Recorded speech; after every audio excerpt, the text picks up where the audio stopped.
Sino mga una mong inspiration when it comes to rapping? Sino mga kinokopya mo? Si Papa ko. Ilang beses ko siyang tinanong, are you sure? Kasi anak, pag lumabas ka, hindi may iwasan na masgahan tayo ng tao.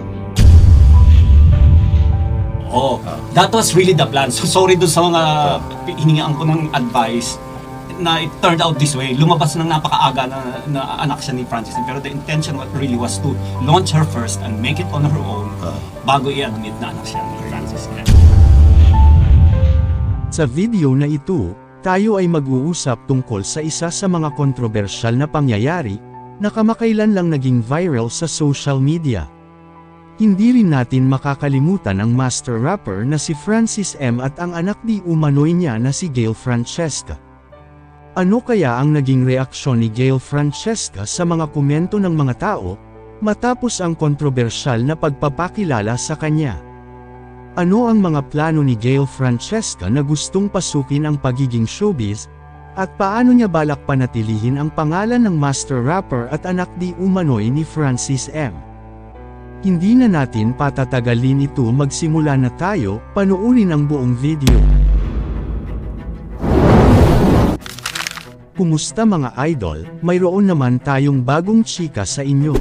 Bago yan, welcome sa channel ni Mr. JV. Kamakailan lang, si Julius Babaw ay nagkaroon ng eksklusibong panayam kay Gayle Francesca, anak ni Abigail Rait, na anak di umano'y sa labas ni Francis M. Dito ay ibinahagi niya ang kanyang mga saloobin, matapos ang kontrobersyal na pagpapakilala sa kanya. Nagtanong si Julius Babaw kay Francesca kung ano ang kanyang mensahe para sa mga anak ni Francis M. Hiling niya na sana raw ay matanggap siya ng mga ito, at wala siyang masamang intensyon. Ayon kay Francesca, may balak daw siyang pasukin ang showbiz at maglabas ng kanyang sariling kanta. Si Francesca ay may mga pahayag din tungkol sa mga komento at reaksyon sa mga tao, matapos silang naging usap-usapan sa social media. Aniya, hindi naman siya naapektuhan, dahil alam niya ang totoong kwento ng kanyang mga magulang.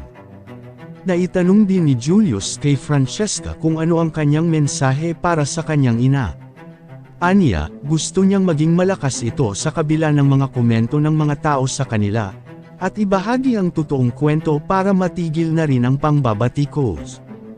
Ngayon, hagilapin natin ang ilang impormasyon tungkol kay Francis M. Siya ay kilalang rapper, singer, songwriter, entrepreneur, actor, at television personality, na naging isa sa mga haligi ng Pinoy hip-hop industry. Si Francis M., ang ama ng mga showbiz personality na sina Maxine Magalona at Elmo Magalona. Naging malaking parte siya ng industriya, at may iniwan siya sa kanyang pamilya ng isang napakahalagang pamana. Noong March 2009, pumanaw si Francis M. dahil sa cancer. Ipinagluksa ito ng buong bansa at kinilala ang kanyang kontribusyon sa industriya. Kamakailan, ibinahagi ni Maxine Magalona ang isang interview ng kanyang ama noong 1996. Ito'y isa sa mga paraan para maipakita ang pagmamahal at respeto sa yumaong ama. May mga kwento rin tungkol sa dating nakarelasyon ni Francis M. na naglantad sa Pinoy Pawn Stars. Dala nito ang mga alaala na may kinalaman kay Francis M. at nagpapakita ng pagpapahalaga sa yumaong rapper. At dito nauukit ang isa sa mga mahahalagang kabanata ng buhay ng master rapper na si Francis M. at ng kanyang mga anak. Sana ay natuwa kayo sa mga impormasyon na aming ibinahagi sa inyo ngayon. Kayo mga idol, ano ang masasabi nyo sa chika topic natin ngayon?